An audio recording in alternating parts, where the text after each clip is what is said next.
الحمد لله نحمده ونستعينه ونستغفره ونؤمن به ونتوكل عليه ونعوذ بالله من شرور أنفسنا ومن سيئات أعمالنا من يهده الله فلا مضل له ومن يضلل فلا هادي له وأشهد أن لا إله إلا الله وحده لا شريك له وأشهد أن محمدا عبده ورسوله أما بعد فإن خير الحديث كتاب الله وخير الهدي هدي محمد صلى الله عليه وسلم وشر الأمور محدثاتها وكل محدثة بدعة وكل بدعة ضلالة وكل ضلالة في النار. أعوذ بالله من الشيطان الرجيم. بسم الله الرحمن الرحيم. من عمل صالحا من ذكر أو أنثى وهو مؤمن فلنحيينه حياة طيبة ولنجزينهم أجرهم بأحسن ما كانوا يعملون. وقال تعالی الرجال قوامون علی النساء. محترم حاضرین، آج کے اس خطبے کے لیے ارادہ تھا کہ کچھ سماجی اور گھریلو امور، خاص طور سے میاں بیوی کے باہمی تعلقات اور حقوق سے متعلق کچھ پہلوؤں پر روشنی ڈالی جائے. یہ ارادہ بعض حالات سے متعلق جو خبریں شائع ہوئی ہیں، جو باتیں سننے میں آتی ہیں، اس تناظر میں ضروری محسوس ہوئی. لیکن جب اس موضوع سے متعلق میں روایتوں پر نظر ڈال رہا تھا تو ایک صحابیہ، جلیل القدر صحابیہ رضی اللہ تعالی عنہ کی شخصیت پر نظر رک گئی، جن کا تذکرہ ہوتا رہتا ہے، ان کے واقعات بیان ہوتے رہتے ہیں. تو مناسب محسوس ہوا کہ اس ایک شخصیت اور ان سے متعلق بعض پہلوؤں کو پیش کیا جائے، اور یہ صرف خواتین کے لیے نہیں بلکہ اہل ایمان مردوں کے لیے بھی ایک نمونے کی حیثیت رکھتی ہیں. حضرت ام سلیم رضی اللہ تعالی عنہا، یہ حضرت انس ابن مالک خادم رسول صلی اللہ علیہ وسلم کی والدہ ہیں. ان کی شخصیت کو اگر آپ پڑھیں گے، اور میں چاہتا ہوں کہ اسے پڑھا جائے، پڑھایا جائے، مرد اور خواتین بھی پڑھیں اپنے گھروں میں. اللہ کے نبی صلی اللہ علیہ وسلم کے ساتھ ساتھ صحابہ کرام کی سیرت کا پڑھنا پڑھانا بھی انتہائی ضروری ہے. سلف کی سیرت ہمارے کئی پہلوؤں سے ہماری تربیت کرتی ہے، ہماری رہنمائی کرتی ہے، اور ہمیں زندگی کے مسائل میں صحیح قدم، صحیح موقف اختیار کرنے کی رہنمائی کی روشنی دکھاتی ہیں. حضرت ام سلیم رضی اللہ تعالیٰ عنہ کی شخصیت کا میں عرض کر رہا تھا کہ بڑا ان کا کردار اور زندگی دیکھیے تو زندگی کے مختلف پہلوؤں سے وہ بہت ہی اعلیٰ نمونہ نظر آتی ہیں. اور کیوں نہ ہو، یہ صحابیہ ہیں، اور وہ بھی سابقات میں سے، جیسے ہم سابقون الاولون کہتے ہیں صحابہ کرام کو. یہ انصار میں قبیلہ خزرج سے تعلق رکھتی تھی، اور ان صحابیات میں سے ہیں، ان صحابہ اور صحابیات میں جنہوں نے ابتدائی دنوں میں اسلام قبول کیا. ان کے نام کے سلسلے میں بڑا اختلاف ہے. کوئی کہتا ہے کہ سہلہ نام تھا، ملیکہ، انیقہ، انیفہ، اور کئی ناموں کا تذکرہ ہے، لیکن کنیت جو ہے ام سلیم ہے، اور ان کا لقب ہے الرمیسہ، الخمیسہ. اس میں ایک اقوال ہے، میں اس میں نہیں جاتا. الرمیسہ، رمیسہ الف ممدودہ کے ساتھ ان کا لقب ہے. بنت ملحان ان کے والد ہیں.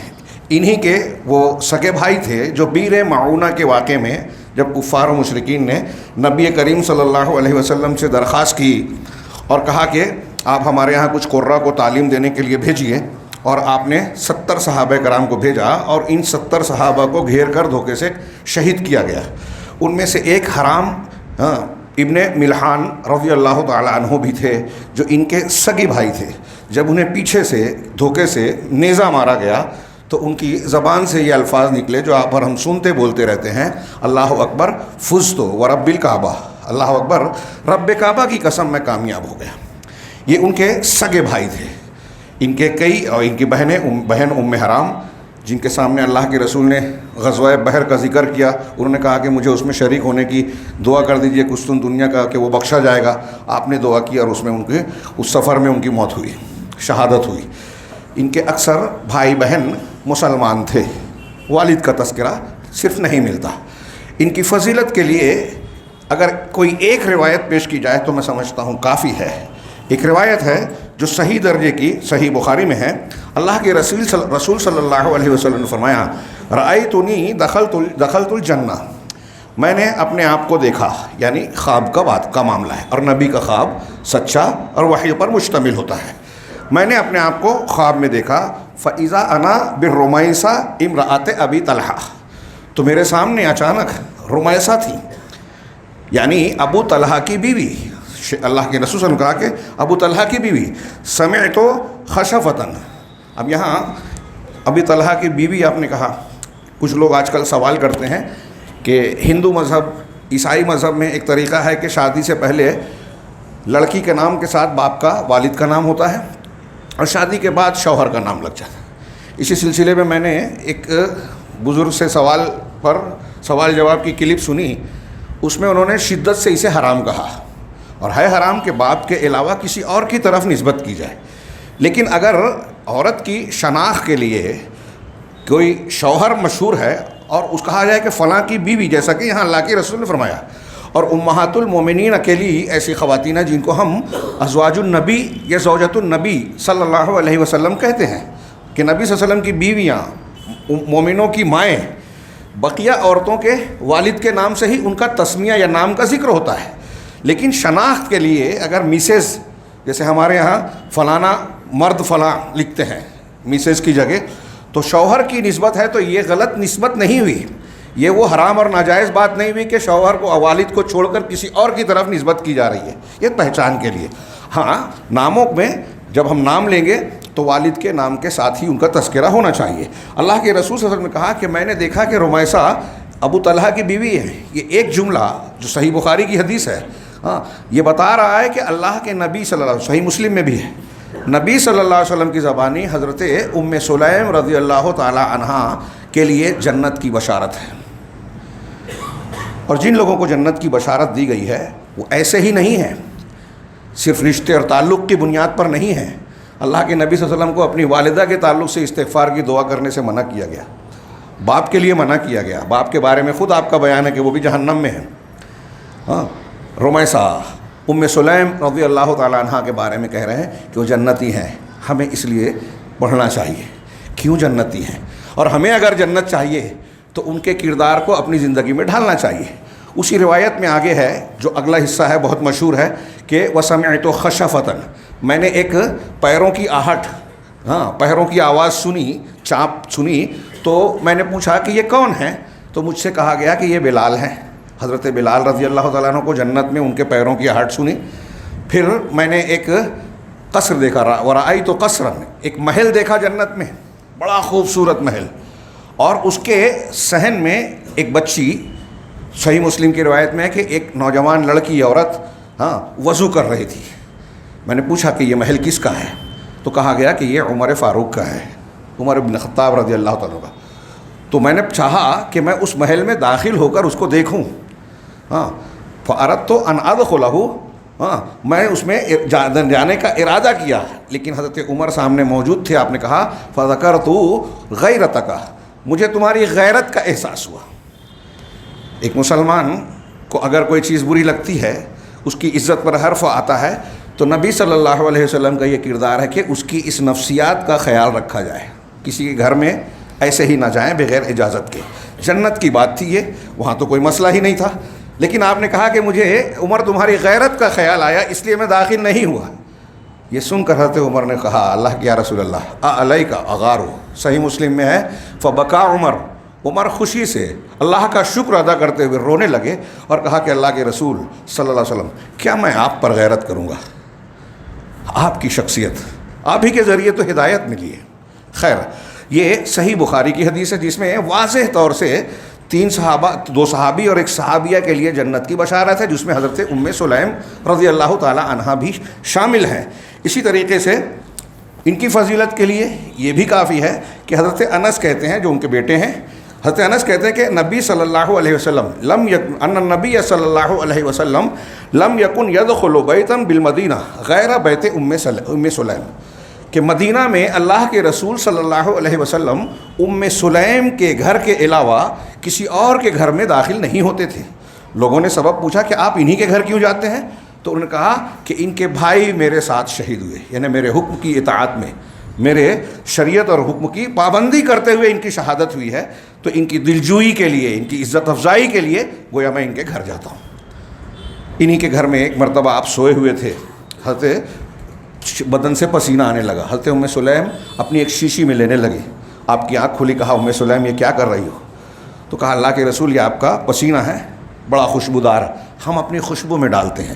ایک روایت میں ہے کہ ہم اپنے بچوں کے برکت کے لیے اسے لے رہے ہیں۔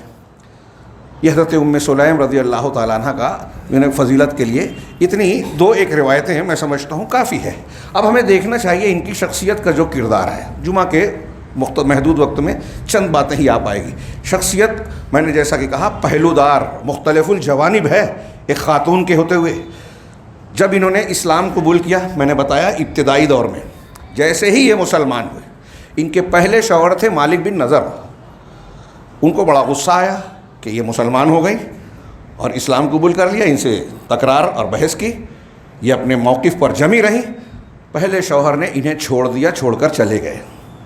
اسلام قبول کرنے کی پہلی قربانی شوہر سے جدائی، ایک عورت غور کر سکتی ہے۔ ہاں، پھر اس کے بعد انہی کا واقعہ بار بار ذکر ہوتا ہے کہ حضرت انس کہتے ہیں خطب ابو طلحہ ام سلیم، حضرت ابو طلحہ نے، اس وقت کافر تھے، انہوں نے حضرت ام سلیم کو پیغام نکاح دیا کہ میں تم سے شادی کرنا چاہتا ہوں۔ فقالت، تو اس نے کہا، حضرت ام سلیم رضی اللہ تعالیٰ عنہ نے جواب دیا، واللہ ما مثلک یا ابا طلحہ یرد، اللہ کی قسم اے ابو طلحہ تمہارے جیسے آدمی کا رشتہ رد نہیں کیا جا سکتا۔ ہاں، خاندانی، خوبصورت، دولت والے، انہی کا باغ تھا جو لن تنالوا البر والی آیت آنے کے بعد انہوں نے اللہ کے راستے میں دے دیا پورا باغ، اور بہت سی ان کی روایتیں فضیلتیں موجود ہیں۔ تو کہا کہ تم جیسے آدمی کے رشتے کو رد نہیں کیا جا سکتا، وَلَكِنَّكَ کافر وَأَنَا مُسْلِمَةٌ، لیکن معاملہ یہ ہے کہ اے ابو طلحہ تم کافر ہو اور میں مسلمان ہوں۔ آج کی ہماری بچیوں کی تربیت کیسی ہے اندازہ لگائیے، اور اس وقت یہ ابتدائی دور کی مسلمان ہیں، ہاں، اس وقت ان کی کیا تربیت ہے، کیا مزاج ہے، ایمان کی قدر و قیمت، اسلام کی نعمت کا کیا مقام ہے کہ کوئی ایسا آدمی بھی ہمیں گوارا نہیں ہے جو کفر میں ہے۔ اس روایت پر کچھ لوگوں نے یہ علت بیان کی ہے کہ یہ پہلے کا واقعہ ہے اور اللہ تعالیٰ نے کافر مرد سے، عورتوں سے شادی کرنے کی حرمت بعد میں نازل کی، اس لیے یہ علت ہے اس حدیث میں۔ حالانکہ یہ صحیح نسائی کی صحیح حدیث ہے، طبرانی میں بھی تھوڑے سے اختلاف کے ساتھ یہ موجود ہے، اور محدثین صحیح کہتے ہیں، لیکن معلل کہتے ہیں کچھ لوگ، تو اس کا بھی جواب یہ دیتے ہیں کہ یہ بغیر اس حکم کے نازل ہوئے بھی ایک مسلمان کا مزاج تھا کہ ایمان لانے کے بعد کسی کافر کے ساتھ بحیثیت بیوی یا شوہر کے رہنا جائز نہیں ہونا چاہیے۔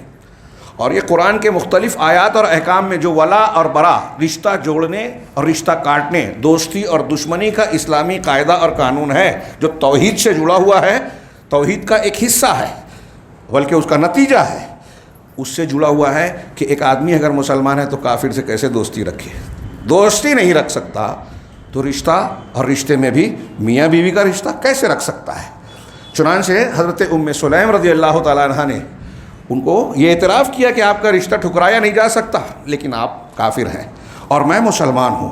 حضرت ام سلمہ رضی اللہ عنہ کا جملہ دیکھیے، وَلَا يَحِلُّ لِي أَنْ أَتَزَوَّجَكَ فَإِن تُسْلِمْ فَذَاكَ مَهْرِي، میرے لیے یہ حلال نہیں ہے کہ تم سے شادی کروں، لیکن اگر تم مسلمان ہو جاؤ، تسلم، اسلام قبول کر لو، تو میں تم سے شادی کرنے کے لیے تیار ہوں، یہ تمہارا مسلمان ہونا ہی میرا مہر ہو جائے گا۔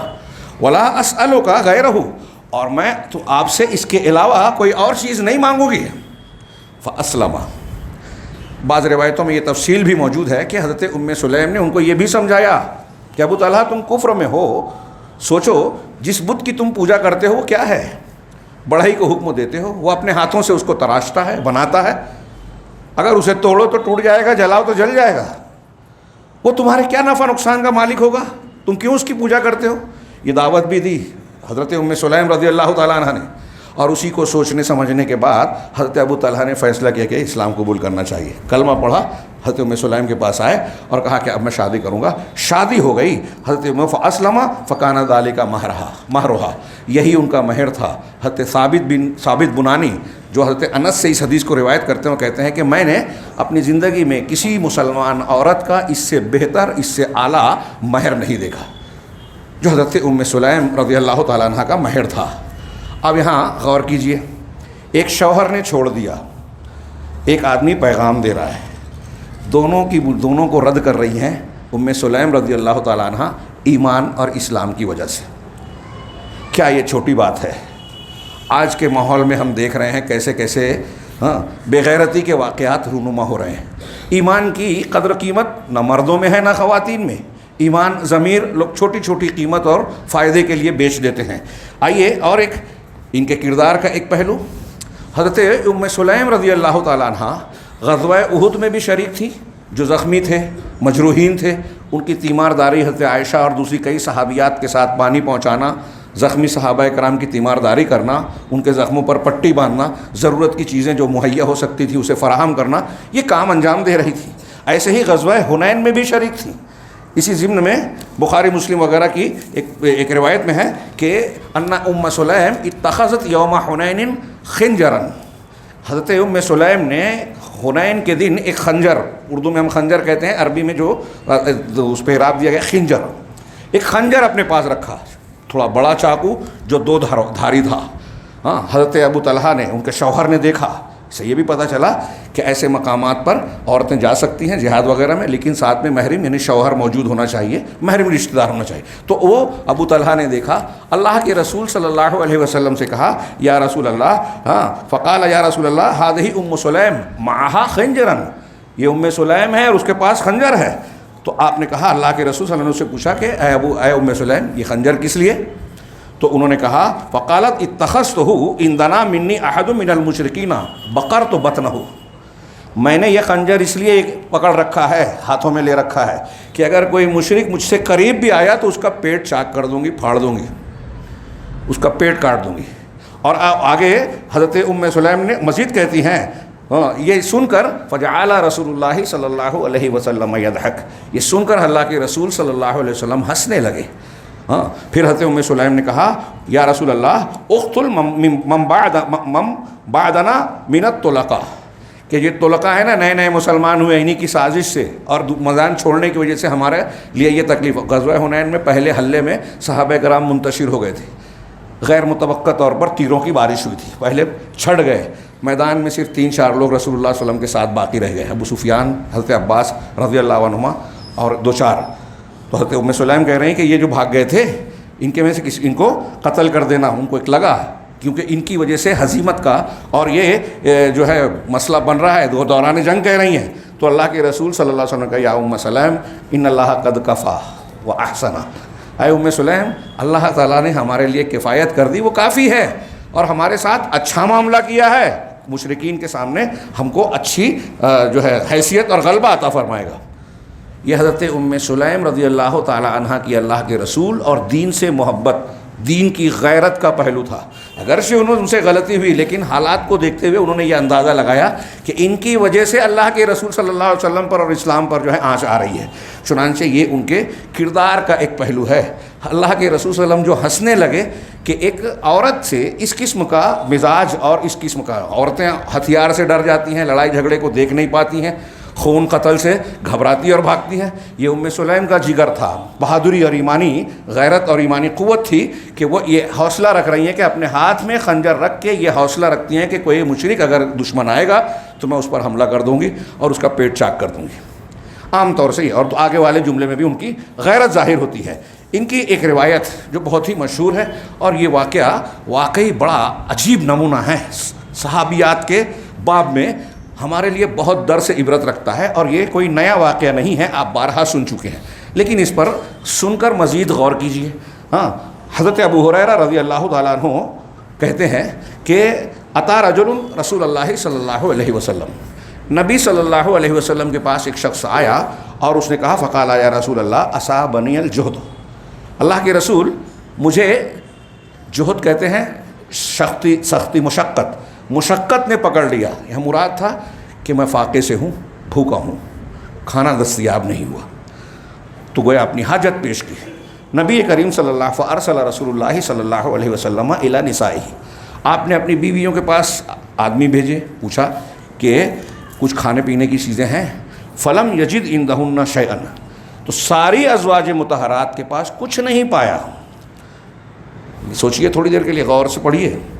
آج اپنے سماج, ہمارے سماج میں غریب بہت ہیں, صحیح بات ہے, لیکن اتنا غریب کوئی ایک ہے کہ اس کے گھر میں کھانے کے لیے کوئی ایک چیز بھی نہ ہو, ایک روٹی بھی نہ ہو, ایک روٹی کا آٹا بھی نہ ہو. اتنا غریب کوئی ہے؟ نبی صلی اللہ علیہ وسلم کے خانوادے میں تمام بیویوں کے پاس پوچھا جا رہا ہے, کسی کے پاس کھانے کے لیے کچھ موجود نہیں ہے. تب اللہ کے رسول صلی اللہ علیہ وسلم نے کہا, فقال النبی صلی اللہ علیہ وسلم الا رجل یضیف هذه الليلہ هذا الليلہ رحمہ اللہ, کیا کوئی آدمی ہے جو اس رات میں مہمان نوازی کرے گا, اللہ اس پر رحم فرمائے گا.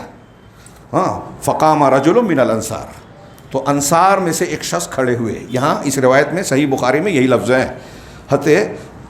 علامہ ابن کثیر رحمہ اللہ نے یہ روایت نقل کی ہے وَيُؤْثِرُونَ عَلَىٰ أَنفُسِهِمْ کی تفسیر میں, اور پھر اس روایت کو نقل کرنے کے بعد کہا کہ صحیح مسلم کی ایک روایت میں یہ ہے کہ وہ شخص ابو طلحہ تھے, حضرت ابو طلحہ, حضرت ام سلیم کے شوہر.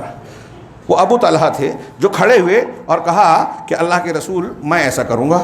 فذهب الى اهله, اپنی بیوی کے پاس گئے اور اپنی بیوی سے کہا, یعنی حضرت ام سلیم سے, کہ ضیف رسول اللہ صلی اللہ علیہ وسلم لا تدخریہ شیئا, یہ اللہ کے رسول صلی اللہ علیہ وسلم کے مہمان ہیں. آپ سوچئے, غور کیجئے, ایک آدمی اپنی حاجت لے کے آیا ہے.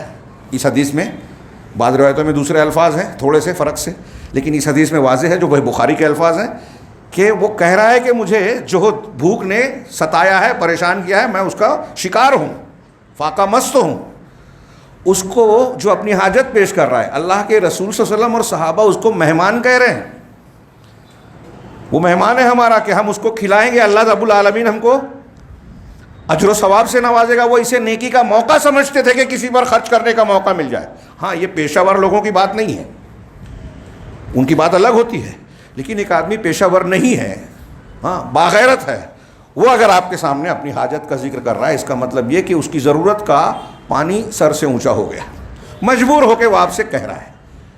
اور ایک صحابی عبداللہ بن سعید غالباً اپنے بیٹے کو کہتے ہیں کہ ایسا کوئی آدمی اگر آپ سے مانگ رہا ہے تو دیکھو تم اپنی ساری دولت بھی دے دو تو ناکافی ہے. کیوں؟ اس لیے کہ وہ شخص جسے مانگنے کی عادت نہیں ہے, وہ جب اپنی حاجت کسی کے سامنے پیش کرتا ہے تو سوچو کہ وہ بہت سارے لوگوں میں اس نے اس سے امید لگائی, آپ سے امید لگائی, اور اسے یہ اندازہ ہے کہ میں جب اس سے اپنی حاجت پیش کروں گا تو یہ مجھے ذلیل نہیں کرے گا, طاقت ہوگی تو میری ضرورت پوری کرے گا. اور مانگنے کے وقت اس کے اندر سے جو اس کے چہرے پر رنگ آتا اور جاتا ہے, اس کی جو داخلی کیفیت ہوتی ہے, اس کے بدلے میں تم اپنی پوری جائیداد بھی دے دو تو کافی نہیں ہے. صحابہ کرام کی یہ گہری نظر, نفسیات کا یہ علم آج نہیں ہے جو دانشور بنتے ہیں ان کے اندر. تو کہہ رہے ہیں کہ اللہ کے رسول صلی اللہ علیہ وسلم کے مہمان ہیں, لا تدخری شیئا, اپنی بیوی سے کہہ رہے ہیں کہ کوئی چیز بچا کے مت رکھو, مطلب مہمان کے سامنے مہمان کے لیے پیش کر دو. تو اس نے کہا, حضرت ام سلیم نے, واللہ ما عندی الا قوت الصبیہ, کہ اللہ کی قسم میرے پاس بس بچوں کے کھانے کے برابر خوراک ہے, یعنی اتنی ہی کھانے کی چیز ہے جسے بچے کھا سکیں. تب اللہ کے حضرت ابو طلحہ کہتے ہیں کہ قالا جو ہے, چنانچہ اگر بچے تم سے شام کا کھانا مانگتے ہیں تو انہیں فنوّبیہم, انہیں سلا دو. دوسری روایتوں میں ہے کہ انہیں بہلا پھسلا کر کچھ مشغول کر کے انہیں نیند کے حوالے کر دو, اور پھر اس کے بعد وتعالی فاطفئ السراج, اور ہمارے کمرے میں ہمارے پاس آؤ اور چراغ کو بجھا دو, اندھیرا ہو جائے. ونطوی ببطوننا اللیلہ, غور کیجئے, اور آپ سن چکے ہیں اس واقعے کو, میں جانتا ہوں, لیکن ان کی باریکیاں دیکھیے, اخلاق دیکھیے, کہ چراغ کو بجھا دینا, اندھیرا کر دینا. کیوں؟ روایتوں میں وضاحت ہے تاکہ صرف اتنا کھانا جو بچوں کا ہے نا وہ مہمان کے لیے کافی ہوگا, ہمارے لیے بھی نہیں ہے, تو ہم مہمان کو کھلائیں گے لیکن اندھیرے کی وجہ سے انہیں اس بات کا احساس نہ ہو سکے کہ ہم نہیں کھا رہے ہیں, وہ سمجھے کہ یہ بھی کھانا کھا رہے ہیں, ان کو کھانا کھلا دیں. اور آگے جملہ کہا وَنَطْوِي بِبُطُونِنَا اللَّيْلَ, یہ عربی کے محاورے کے حساب سے ہے, بڑی پیاری تعبیر ہے کہ ہم آج کی رات اپنے پیٹ کو لپیٹ لیں گے، یعنی آج ہم بھوکے سو جائیں گے، لیکن اس مہمان کو کھانا کھلائیں گے۔ کہا ففعلت، تو انہوں نے ایسا ہی کیا۔ حضرت ام سلیم نے یہی کیا۔ آج ہمارے ہاں کوئی خاتون ہو، اس سے یہ عمل کروائیں تو اس کا رد عمل کیا ہوگا؟ غور کیجئے۔ کہا ثم غدا الرجل علی رسول اللہ صلی اللہ علیہ وسلم فقال، پھر اس کے بعد صبح میں آدمی اللہ کے رسول صلی اللہ علیہ وسلم کے پاس پہنچا، یعنی حضرت ابو طلحہ، فقال لقد عجب اللہ او ضحک من فلان و فلانہ، اللہ کے رسول صلی اللہ علیہ وسلم نے کہا کہ اللہ نے اس شخص کو اور اس مرد اور عورت کو بہت پسند کیا، یا آپ نے کہا کہ وہ ہنس پڑا، اللہ ہنس پڑا۔ ہنسنے کی صفت بھی ثابت ہوئی، کیسے؟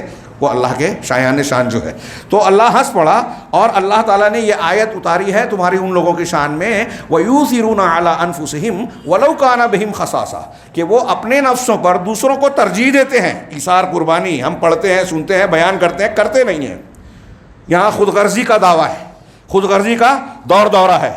ہم سوچتے ہیں اپنا لائن میں کسی کو دھکا دے کے ہم اپنی ضرورت پوری کریں۔ یہ صحابہ تھے کہ پہلے دوسروں کو ترجیح دی جائے، وَيُؤْثِرُونَ عَلَىٰ أَنفُسِهِمْ، اپنے پر دوسروں کو ترجیح دیتے، وَلَوْ كَانَ بِهِمْ خَصَاصَةٌ، چاہے ان کو سخت تنگی اور ضرورت ہو۔ خود کو کیسی ضرورت تھی؟ بیٹے بھوکے ہیں، بچے بھوکے ہیں گھر میں، خود کھانے کے لیے نہیں ہے، مہمان کو کھلا دیا۔ اللہ تعالیٰ کو یہ ادا پسند آئی، اور ان کی شان میں، ان کی تعریف میں قرآن کی آیت نازل فرمائی۔ یہ بخاری کی روایت ہے۔ میں جس روایت کا ذکر کرتے ہوئے اسے بیان کر گیا، وہ دوسری روایت جو میں نے کہا کہ آپ جانتے ہیں اور بہت ہی عجیب اور غریب حدیث ہے، ہمارے لیے سبق ہے، وہ یہ حدیث ہے کہ ان ابا طلحہ، حضرت انس بن مالک رضی اللہ تعالیٰ عنہ کی لمبی حدیث ہے، کہیں مختصر اور کہیں مفصل، یہ بخاری، مسلم، احمد، نسائی، ابن ماجہ، ابو داؤد سب میں ہے، یہ احمد کے الفاظ ہیں، مسند احمد کے۔ اللہ کے وہ کہتے ہیں کہ ان ابا طلحہ مات لہ ابن، ابو طلحہ کا ایک بیٹا گزر گیا، وفات پا گیا، بیمار تھے، انتقال ہو گیا۔ ان کا نام عمیر تھا۔ اللہ کے رسول صلی اللہ علیہ وسلم جب حضرت ام سلیم کے گھر جاتے تھے تو اس بچے سے کھیلتے تھے، یا عمیر ما فعل النغیر، ان کے پاس ایک کھلونا تھا، اس کا نام نغیر تھا۔ عمیر نغیر نے کیا کیا، اور آپ ان کے ساتھ دل لگی کرتے تھے۔ اس کی وفات ہو گئی۔ فقالت ام سلیم، تو ام سلیم نے کہا لا تخبروا ابا طلحہ، ابو طلحہ کو یہ بات گھر میں کوئی بتائے گا نہیں کہ بچے کا انتقال ہو گیا ہے۔ فحتی اکون انا الذی اخبرہ، یہاں تک کہ میں ہی وہ بنوں جو حضرت ابو طلحہ کو اس کی خبر دے گی۔ فسجت علیہ، ان پر کپڑا لپیٹا، بچے کی لاش کو کپڑے میں لپیٹ دیا اور اسے اس طرح سے بستر کے کنارے ڈال دیا کہ دیکھنے میں لگے کہ سویا ہوا ہے۔ فلما جاء ابو طلحہ وضعت بین یدیہ طعاما، پھر جب ابو طلحہ آئے، بعض روایتوں میں تفصیل ہے کہ یہ ابو طلحہ کا معمول تھا، صبح میں جاتے تھے، نبی کریم صلی اللہ علیہ وسلم کی مجلس میں رہتے تھے، پھر واپس آ کے خیر اللہ کے بعد پھر جاتے، عشاء کے وقت لوٹتے تھے، تو عشاء کے بعد آپ واپس آئے۔ تو ابو طلحہ سے کے سامنے حضرت ام سلیم نے کھانا رکھا، ووضعت بین یدیہ طعاما فاکلا، ابو طلحہ نے کھانا کھایا۔ ثم تطیبت لہ، پھر ان کے لیے خوشبو لگائی تھوڑی دیر کے لیے۔ یہاں یہ بخاری کے احمد کے الفاظ ہیں، بخاری میں بھی ہیں، صحیح مسلم کی ایک حدیث میں ہے کہ پھر حضرت ام سلیم نے اس طرح اپنے آپ کو سجایا، یعنی وہ کیا کہیں گے، آرائش اور زیبائش اختیار کی، جیسا اس سے پہلے عام طور سے اپنے شوہر کے لیے کرتی تھیں، اس سے بڑھ کر اس رات میں کیا، اپنے آپ کو سجایا سنوارا۔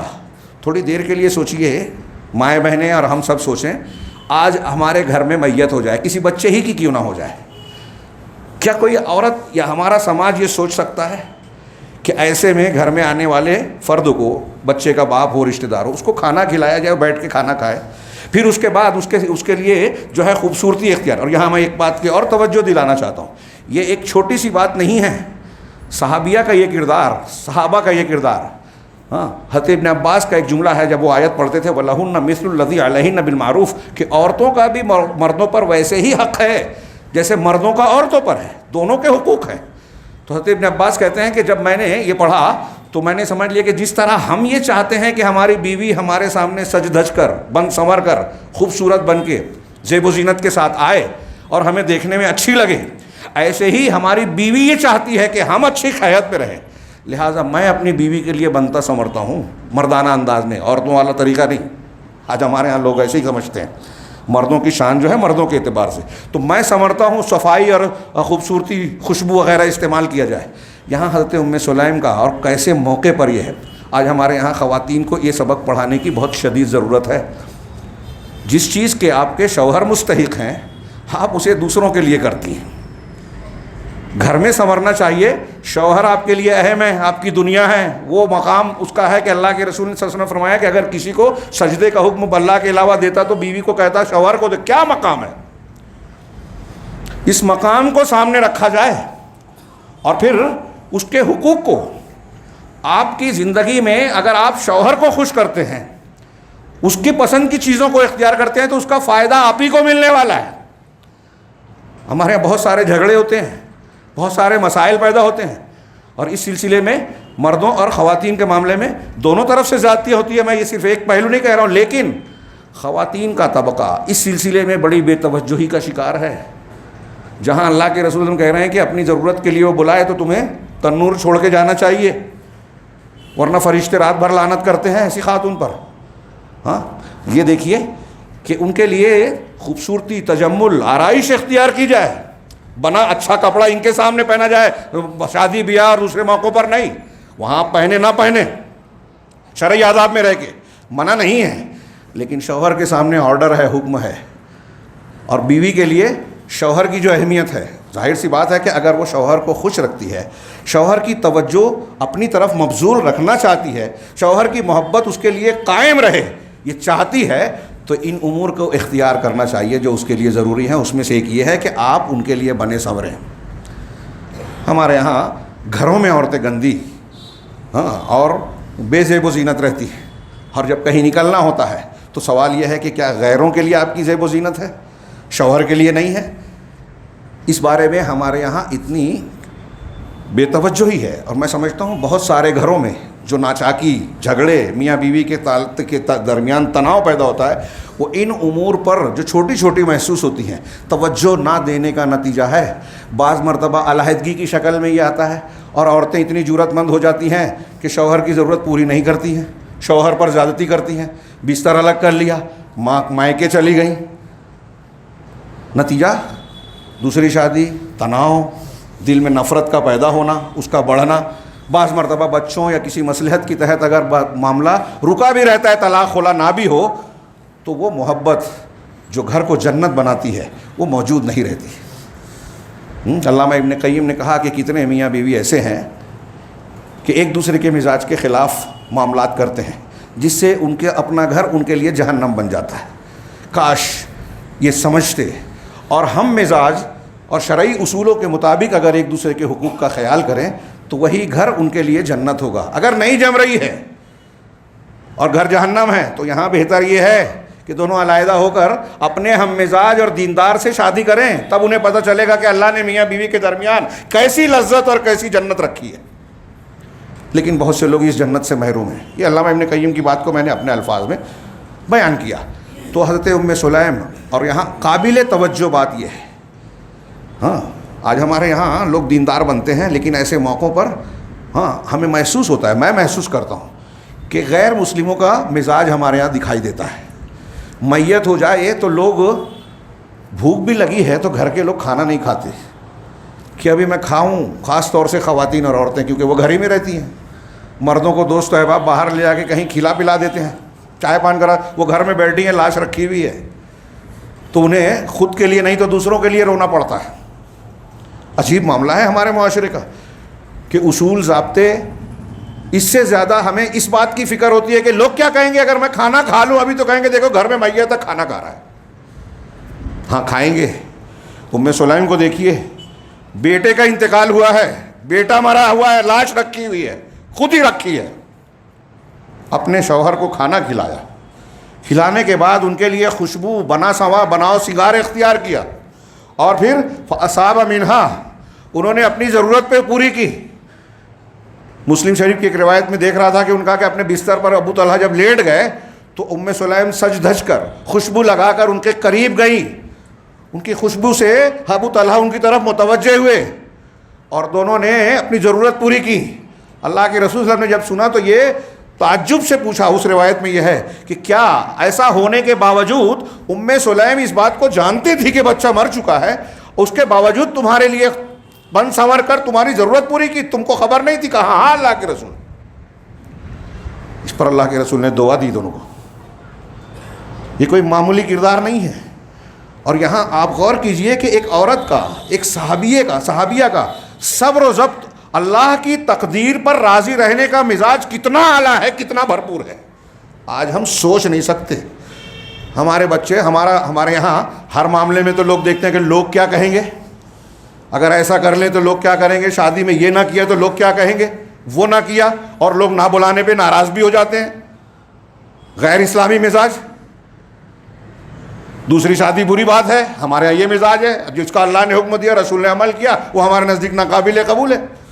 اب اگر کوئی عورت یہ کام جو حضرت ام سلیم نے کیا تھا, پوچھیے, اپنے غور کیجئے کہ آج کے سماج میں, آج کے دور میں کوئی عورت, مسلمان عورت اگر یہ عمل کرے تو ہم لوگ کیا بولیں گے اسے, لوگ کیا کہیں گے؟ لوگوں کو وہ کہنا چاہیے جو حضرت ام سلیم رضی اللہ تعالیٰ عنہ کے بارے میں اللہ کے رسول صلی اللہ علیہ وسلم نے کہا کہ اللہ تمہاری اس رات میں برکت دے, تم دونوں کی ہاں خوشبو اختیار کی, ضرورت پوری کی, اور اس کے بعد اپنے بیٹے سے چمٹ گئی. پھر اس کے بعد کہا, حضرت ام سلیم کا انداز دیکھیے, فقالت یا ابا طلحہ, اے ابو طلحہ, ان آل فلان استعاروا من آل فلان, کہ فلاں گھر کے لوگوں نے فلاں گھر کے لوگوں سے کچھ چیزیں عاریتاً لی تھی, ودیت کے طور پر. لیس لہم ذالک, ہاں تو کہا فبعثوا الیہم, جن سے لی تھی ان لوگوں نے آدمی بھیجا اور کہا ابعثوا الینا بعاریتنا, ہم نے جو عاریت کے طور پر, ادھار کے طور پر آپ کو دیا تھا, وہ ہم کو واپس لوٹا دو. فابوا ان یردوها, تو اس گھر کے لوگوں نے اسے واپس لوٹانے سے انکار کر دیا. فقال ابو طلحہ, یہ سن کر ابو طلحہ نے کہا کہ لیس لہم ذالک, ان کو یہ حق نہیں ہے. ہاں, ان العاریۃ مؤدات الی اہلھا, عاریے میں, ادھار میں, امانت کے طور پر جو چیز دی گئی ہے وہ اس کے مالک کی طرف لوٹائی جائے گی. یہاں میں ایک چیز بیان کرنا بھول گیا, یہ اس روایت کے الفاظ میں نہیں ہے, لیکن بعض روایتوں میں مجھے یاد پڑتا ہے, بخاری مسلم کی روایتوں میں بھی لفظ ہے کہ حضرت ابو طلحہ جب گھر میں لوٹے, بچہ پہلے سے بیمار تھا, تو اس کے بارے میں پوچھا کہ بچہ کیسا ہے, اس کی حالت کیسی ہے. تو حضرت ام سلیم رضی اللہ تعالیٰ عنہ کا جواب تھا کہ جب سے بچہ بیمار پڑا تھا اس سے لے کر اب تک اب سب سے زیادہ سکون سے ہے. یعنی اس کی وفات ہو چکی تھی, اس اعتبار سے وہ تکلیف سے نکل گیا. حضرت ام سلیم کا مطلب یہ تھا, لیکن حضرت ابو طلحہ نے یہ سمجھا کہ بچہ بیماری سے اب ٹھیک ہو رہا ہے, افاقہ ہو گیا ہے. یہ اس کو توریہ کہتے ہیں. حضرت ابراہیم علیہ السلام کا 3 جھوٹ جو مولانا آزاد کو, مولانا مودودی صاحب کو سمجھ میں نہیں آیا, یہ توریہ سمجھتے تو سمجھ میں آ جاتا, حدیث کا رد نہیں کرتے. حضرت ابراہیم علیہ السلام نے 3 جھوٹ بولا, وہ جھوٹ نہیں تھے, وہ توریہ تھا. جیسے حضرت ام سلیم نے کہا کہ بچہ اب سکون سے ہے, تو حضرت ابو طلحہ نے سمجھا کچھ, ام سلیم کا مطلب کچھ تھا, یعنی انتقال کر چکا ہے, اور وہ کہہ رہے ہیں, وہ سمجھ رہے ہیں کہ اچھا ہو گیا ہے. دیکھیے کتنی گہرائی اور باریکی بصیرت ہے کہ بتانا نہیں چاہ رہی ہیں ابھی کہ تکلیف ہوگی. پھر اس کے بعد یہ شوہر کے مزاج کا خیال. آج ہمارے یہاں سماج میں ان کی نفسیات جو چاہتی ہے, جو بہت مشہور چیز ہے, ان چیزوں کا بھی خیال نہیں رکھتی عورتیں, اور یہی بات مردوں میں بھی ہے. اس کو ہلکا سمجھتے ہیں. کیسا کردار ہے دیکھیے, اللہ کے رسول صلی اللہ علیہ وسلم کی دعا کا مستحق بن گئے. چنانچہ وہ کہتے ہیں کہ جب سوال کیا, گھر سے جانے لگے, کہا کہ دیکھو اللہ تبارک و تعالیٰ نے وہ آل بنی فلان کے متعلق جب سوال کر لیا کہ کوئی امانت دے واپس لوٹائے تو مانگے تو کیا ہونا چاہیے, کہا نہیں, جو امانت کا مالک ہے اس کو لوٹا دینا چاہیے, عاریت اس کو دے دینا چاہیے. تب حضرت ام سلیم نے کہا فإن ابنک کان عاریۃ من اللہ عز وجل, تو ابو طلحہ تمہارا جو بیٹا تھا وہ اللہ کی جانب سے ہمیں عاریت ملا تھا, ادھار ملا تھا, اللہ اس کا مالک تھا نا, اور ہے. وأن اللہ عز وجل قد قبضہ, اللہ عز وجل نے انہیں قبض کر لیا, یعنی اپنے پاس بلا لیا, اس کی موت ہو چکی. یہاں اس حدیث میں ہے فاسترجع, تو حضرت ابو طلحہ نے استرجاع یعنی انا للہ و انا الیہ راجعون پڑھا. یہی کہنا چاہیے ایک مومن کو. لیکن دوسری روایتوں میں یہ بھی ہے کہ ان کو ام سلیم رضی اللہ تعالیٰ عنہ کے رویے پہ پہلے ناراضگی ہوئی, ناراض ہوئے کہ بچے کا انتقال ہو گیا تھا, انہوں نے کھانا کھلایا, پھر مجھے اپنی طرف راغب کیا, اور میں ان سے ملا، ناپاک ہوا، ان کا جملہ ہے اس طرح کا، اور اب مجھے بتا رہی ہیں. تو بعض روایتوں میں ہے کہ خود رسول اللہ صلی اللہ علیہ وسلم کو شکایتاً یا خبر کے طور پر بتایا کہ ایسا ایسا کیا سلیم نے، اور پھر آپ نے تعجب سے پوچھا. لیکن اس روایت میں ہے کہ فقال انس فاخبر النبی صلی اللہ علیہ وسلم بذلک، اللہ کے نبی صلی اللہ علیہ وسلم کو اس کی خبر دی گئی. فقال بارک اللہ لہما فی لیلتہما، کہ اللہ ان کی اس رات میں ان کو برکت دے. اور جب حضرت ابو طلحہ گئے انہوں نے بتایا تو آپ نے ان سے بھی کہا کہ اس رات میں اللہ تعالیٰ تم دونوں کو برکت دے. پھر اس کے بعد جو ہے روایت میں تفصیل ہے، وقت زیادہ ہو چکا ہے، کہ حضرت ام سلیم رضی اللہ تعالیٰ عنہ کہ اللہ کے رسول صلی اللہ علیہ وسلم کی اس دعا کی برکت سے حمل ٹھہرا. اور پھر ایک واقعہ ہے کہ حضرت ام سلیم اور ابو طلحہ سفر میں تھے، ان کو درد ہوا، ابو طلحہ افسوس کیے، آپ نے کہا کہ کوئی بات نہیں، بھیج دیا جائے. ان کو گھر بھیج دیا گیا، اور پھر بعد میں پتہ چلا حضرت ام سلیم رضی اللہ تعالیٰ عنہ کے بچے کی ولادت ہوئی، بچہ پیدا ہوا. آپ نے حضرت انس کو بلایا اور کہا کہ اس کو کچھ نہ کھلایا جائے جب تک کہ اللہ کے رسول صلی اللہ علیہ وسلم کے پاس نہ پہنچایا جائے. تو کپڑے میں لپیٹ کر دیا. رسول اللہ صلی اللہ علیہ وسلم کے پاس حضرت انس اپنے بھائی کو لے کر پہنچتے ہیں، ابھی پیدا ہوا ہے، منہ میں کچھ بھی ڈالا نہیں گیا ہے. پہنچتے ہیں، اللہ کے رسول صلی اللہ علیہ وسلم کے ہاتھ میں ایک داغنے والا، جانوروں پہ علامت ڈالنے والا اوزار تھا. اس کو دیکھا تو کہا لگتا ہے کہ ام سلیم نے بچے کی پیدائش کی ہے، ولادت ہوئی ہے ان کے ہاں. حضرت انس نے کہا ہاں اللہ کے رسول. آپ نے وہ سامان رکھا اور کہا کہ مجھے دو. گود میں لیا اور پوچھا کہ کھجور ہے، تو انہوں نے اجوا کھجور کا ایک ٹکڑا دے کر بھیجا تھا. اللہ کے نبی صلی اللہ علیہ وسلم نے کھجور لی، اپنے منہ میں اس کو چبایا، اچھی طرح اپنے لعاب کو ملایا اور پھر نکال کر بچے کے منہ میں ڈالا، اور بچے نے اس کو چوسنا اور منہ میں پھیلانا شروع کر دیا. اللہ کے رسول صلی اللہ علیہ وسلم دیکھ کر مسکرا اور کہا کہ دیکھو یہ انصار کس طریقے سے کھجور کو پسند کرتے ہیں. انصار کا بچہ ہے، کھجور منہ میں ڈالی، چوسنے لگا. اور کہتے ہیں کہ اللہ کے رسول صلی اللہ علیہ وسلم نے وہ تہنیک جو کی بچے کے منہ میں ڈالا، اس کے بعد جو ہے اس کی اور پھر اس کا نام عبداللہ رکھا، اور کہا کہ انصار میں یہ سب سے افضل نوجوان بنا. یہ حضرت ام سلیم کے کردار کا ایک پہلو، صبر، اللہ کی قضا اور قدر پر راضی رہنے کا مظاہرہ، اور ان کا یہ ایمانی کردار، جنگ میں شرکت. پھر اتنا ہی نہیں، حضرت انس رضی اللہ تعالیٰ عنہ ابھی تھوڑی سی عمر تمیز کو پہنچی تھی. یہ آخری بات کہہ رہا ہوں، حالانکہ اور بھی باتیں ہیں، وقت زیادہ ہو گیا. حضرت انس بن مالک رضی اللہ عنہ کہتے ہیں کہ جب میں کچھ 8 یا 10 سال کی عمر، میں بھول رہا ہوں، عمر ہوئی تو اللہ کے نبی صلی اللہ علیہ وسلم کی خدمت میں لایا اور کہا کہ اللہ کے رسول اسے آپ رکھیے، یہ آپ کی خدمت کرے گا، یہ آپ کی خدمت کرے گا.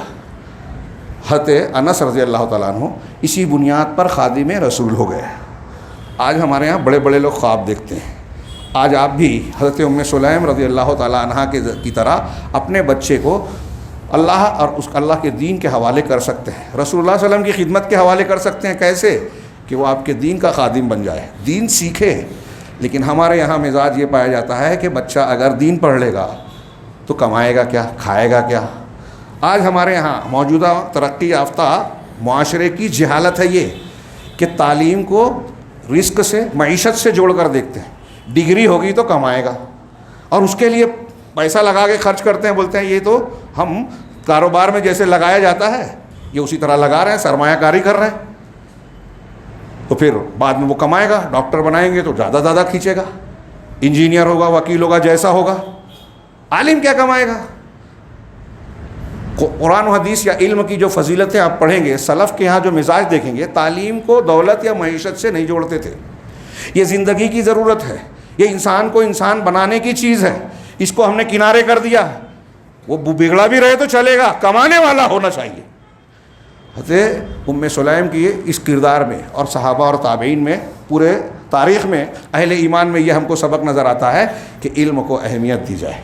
اللہ کے رسول صلی اللہ علیہ وسلم کی جب خدمت کریں گے حضرت انس بن مالک تو دعائیں ملے گی، برکتیں ملے گی، وحی کا علم ملے گا، قرآن و حدیث کا علم ملے گا. اور آپ جانتے ہیں حضرت انس بن مالک رضی اللہ عنہ کو خادم رسول کہا جاتا ہے. آپ کی خدمت سے خوش ہو کر اللہ کے رسول صلی اللہ علیہ وسلم نے دعا دی تھی کہ اللہ ان کے مال میں اور اولاد میں برکت دے، مال میں اور اولاد میں برکت دے. کتنی برکت ہوئی. حضرت انس کی زندگی میں 100 سے زیادہ بیٹے، پوتے، پوتیاں، بیٹیاں، ناتے نواسیاں 100 سے زیادہ ان کی زندگی میں ہو گئے تھے. اور ہمارے ایک استاذ نے بیان کیا تھا مدینہ کے، مجھے ملا نہیں، لیکن انہوں نے بیان کیا کہ ان کی اللہ کے رسول کی دعا کی برکت سے حضرت انس رضی اللہ تعالیٰ عنہ کے مال میں اس طرح اضافہ اللہ نے کیا کہ مدینہ کے جتنے بھی باغات اور کھجور کے درخت تھے وہ سال میں ایک مرتبہ پھل دیتے تھے. تنہا حضرت انس کا باغ ایسا تھا کہ سال میں دو مرتبہ پھل دیتا تھا. یہ رسول اللہ صلی اللہ علیہ وسلم کی برکت تھی.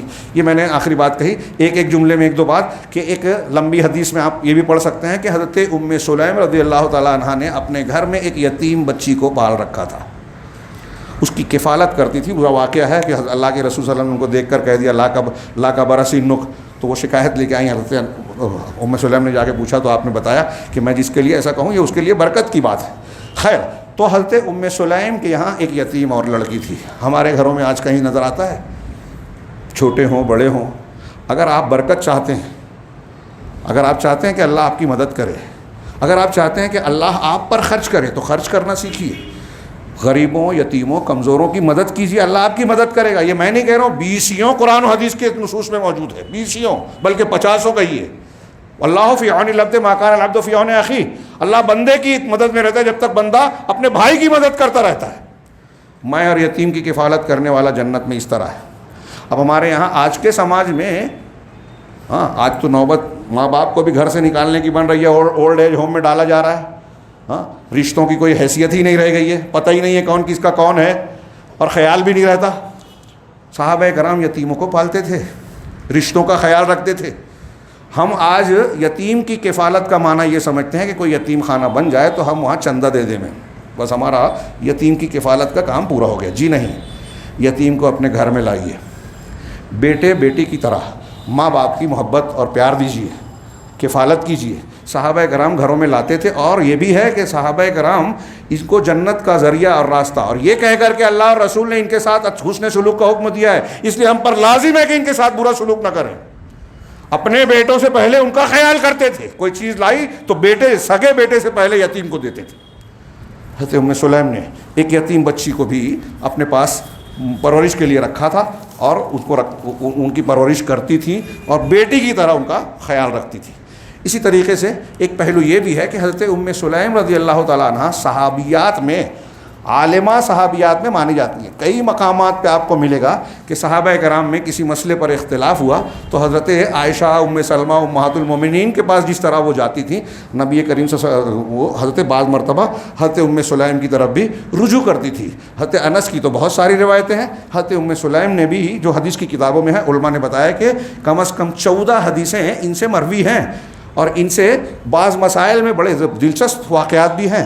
مثال کے طور پہ آخری میں ایک اشارہ کر دوں کہ اللہ کے رسول صلی اللہ علیہ وسلم کے پاس ایک مرتبہ یہ آتی ہیں، اس کی سند صحیح ہے، صحیح ابن حبان وغیرہ میں روایت ہے. محدثین نے صحیح کہا کہ حضرت کے رسول صلی اللہ علیہ وسلم سے کہتی ہیں، یہ ام سلیم، دوسری ازواج مطہرات وہاں موجود ہیں، حضرت عائشہ کے سامنے بھی، حضرت ام سلمہ بھی غالباً. تو انہوں نے کہا کہ ان اللہ لا یستحی من الحق. ام سلیم کی بصیرت دیکھیے. اللہ کے رسول صلی اللہ علیہ وسلم سے سوال پوچھنے کی یہ تمہید تھی کہ اے اللہ کے رسول، اللہ تعالیٰ حق سے شرماتا نہیں ہے. میں آپ سے یہ سوال کر رہی ہوں کہ ان المرأۃ لو رأت فی منامها مثل ما یرى الرجل، کہ اگر کوئی عورت اپنے خواب میں ویسا ہی کچھ دیکھتی ہے، یا ان المرأۃ اذا احتلمت، یہ بھی الفاظ ہیں کہ عورت کو اگر احتلام ہو گیا تو کیا وہ بھی غسل کرے گی؟ تو نبی کریم صلی اللہ علیہ وسلم نے فرمایا کہ ہاں. اس پر ام المومنین نے انہیں کھینچا اور کہا کہ افسوس ہے تم ایسا سوال کر رہی ہو، اور کیا عورت کو بھی احتلام ہوتا ہے؟ تو نبی کریم صلی اللہ علیہ وسلم ان کی طرف متوجہ ہوئے اور کہا کہ اگر عورت کو نہ ہوتا تو بچے میں ماں کی شباہت کہاں سے آتی؟ مطلب حضرت ام سلیم کا سوال صحیح ہے، اور اگر ایسا ہوتا ہے تو اسے بھی غسل کرنا چاہیے. ایسے کئی مقامات پر ان کے بے باک سوالات کا بھی تذکرہ حدیثوں میں ملتا ہے. ان کی زندگی کے مختلف پہلو ہیں جو ہمارے لیے درس اور عبرت کا سامان بنتی ہیں، اور آج کے موجودہ گھریلو زندگی میں، میاں بیوی کے معاملات میں، ایک عورت کے ایمان والے کردار میں وہ ہمارے لیے نمونہ بنتی ہیں. ضرورت ہے کہ ہم اپنی بچوں کو ان واقعات سے روشناس کرائیں اور ان کو ترغیب دیں کہ اسی زندگی کو ہمیں اختیار کرنا چاہیے جن کے بارے میں اللہ کے رسول نے فرمایا کہ یہ جنت میں ہے. اللہ تعالی ہمیں بھی اہل جنت میں شامل فرمائیں. وآخر دعوانا ان الحمد للہ رب العالمین. بارک اللہ لنا ولکم فی القرآن المجید ونفعنا وإیاکم بالآیات والذکر الحکیم انہ تعالی جواد کریم ملک رب العالمین.